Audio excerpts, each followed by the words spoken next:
Okay, welcome to week 2. Week 2. Welcome to week 2, everybody. All right, so got a good message for you today. Normally we talk some shit, but this time we're talking... Generally. Yeah, generally talk shit. We've got a good message today. There's a change in people's awareness of bad food and our relationship with the companies that serve it up. There's been a fundamental or a shift, and we're going through it right now. So when Charlotte was a child, back around 1960s, 1970s, Coca-Cola was deemed to be family-oriented. It was kind of acceptable. Yeah. No one really thought it was the devil. Yeah, no one would ever dare say, well, actually sodas are, causing huge amounts of issues in today's society. I think because it was a relatively new drink as well, the illnesses that have sort of kind of cropped up since then weren't really related back to those drinks. Right. So this is a key point, okay, because the processing or the shit food revolution happened around the 1970s, 1980s. So there was no real evidence to say, well, hang on, this stuff is killing us. So they got an easy ride. 20 years. It's taken a couple of decades, and now we're seeing, the real or what's happened when you live off this stuff, or when you adopt it into your diet. Now we're seeing, the problems that faces in terms of, obesity and all of the diseases that come off the back of obesity. And how is that changing, or how has that changed the behaviour of the companies around us, Charlotte? Well, they kind of realised that people are starting to say, hang on a second, Coke's not so good. So they have used this corporate social responsibility fund that they have, and they're kind of putting like adverts and marketing out to try and make themselves look like the good guys, and kind of saying, oh, our product is good. They're sort of saying if you have it in a little bit, but they still want you to buy loads of it. Yeah. So they're trying to insulate themselves from the growing backlash of public opinion.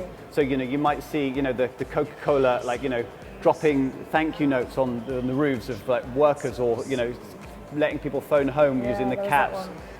I saw in Kit Kat in the Mall of the Emirates the other day, there was an exercise bike, and they were saying, instead of have a break, it was have a balance break. While they were shoveling Kit Kats into kids' mouths, it's like, right, burn it off. The back to school kind of time was a huge one for this, and all the malls, all the kind of snacks that people wanted, they wanted you to be buying it for the lunch boxes. Yeah. All these companies were really kind of trying to like balance a healthy diet with have our snacks but have a healthy lifestyle at the same time, a bit naughty. Yeah.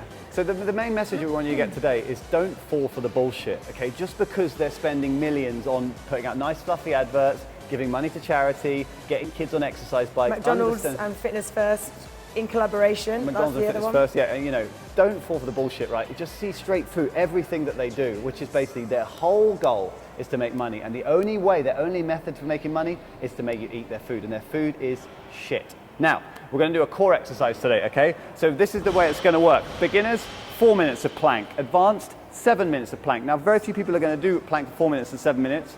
We'll just show you the technique first, then we'll explain how this is going to work. Elbows under the shoulder blades. Don't rock your body back. So we show that some people rock your body back a second. This is wrong, okay, raising the hips. And this here is also wrong when you let the hips sag. So a flat body and elbows under the shoulders. Now, 4 minutes or 7 minutes, okay? Now, you can't do a plank or very few people can, for 7 minutes or 4 minutes.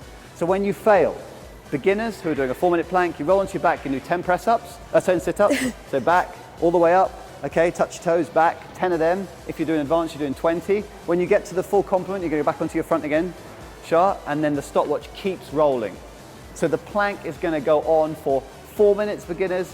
Advanced is going to go on for 7 minutes. Every time you have to fail, you flip onto your back and you do either 10 sit-ups or 20 sit-ups, then back to the plank. Should we stop the stopwatch on the plank? No.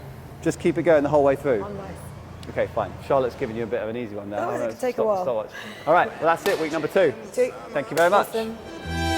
To my heartbeat sound, we fell in love as the leaves turn brown.